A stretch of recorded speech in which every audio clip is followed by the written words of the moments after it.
ചോദിച്ചത് ഇതിലെ ഏറ്റവും കൂടുതൽ ഭൂരിപക്ഷം കിട്ടിയ സ്ഥാനാർത്ഥില്ലേ പലരും എന്തൊക്കെയാ പറഞ്ഞത്? രാഹുൽ ഗാന്ധി പറഞ്ഞു, പിന്നെ ഷാഫി പറമ്പിൽ പറഞ്ഞു, പിന്നെ അപ്പൊ അവിടെ ഇങ്ങനെ ഇത്രയും ഭൂരിപക്ഷം കിട്ടാൻ കാരണം എന്താണെന്നറിയോ? ഇൻഡോറിൽ 11,72,000 വോട്ടിന്റെ ഭൂരിപക്ഷം. അവിടുത്തെ കോൺഗ്രസ് സ്ഥാനാർത്ഥി അവസാനം പിന്മാറി കളഞ്ഞു. നാമനിർദ്ദേശ പത്രിക കൊടുത്ത് പിൻവലിക്കേണ്ട സമയത്ത് അപ്രതീക്ഷിതമായി അവരുടെ കോൺഗ്രസ് സ്ഥാനാർത്ഥി പത്രിക പിൻവലിച്ചു. സ്ഥാനാർത്ഥിയില്ല കോൺഗ്രസ്. അപ്പൊ കോൺഗ്രസ് സ്ഥാനാർത്ഥിയേ ഇല്ലല്ലോ. കോൺഗ്രസിന്റെ സ്ഥാനാർത്ഥി പേടിച്ച് പിന്മാറി. അങ്ങനെയാണ് 11,72,000 11,72,000 ഭൂരിപക്ഷം കിട്ടാനുള്ള കാരണം അതാണ്. അതായത് പ്രതിപക്ഷത്ത് കരുത്തരായ സ്ഥാനാർത്ഥികൾ ആരും ഉണ്ടായിട്ടില്ല ശരി യഥാർത്ഥത്തിൽ. അതുകൊണ്ടാണ് മറുഭാഗത്ത് ആരുമില്ല. ഈ കോൺഗ്രസ് മത്സരിച്ച് സ്ഥാനാർത്ഥി പിന്മാറി.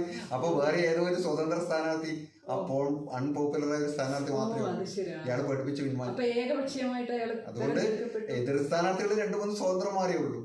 ആരും മത്സരം സീരിയസ് ആയിട്ടുള്ള അതുകൊണ്ടാണ് 11,72,000 ജയിച്ചത്. അയാൾ കഴിഞ്ഞ തവണയും 8 ലക്ഷത്തിന് ജയിച്ചതാണ്.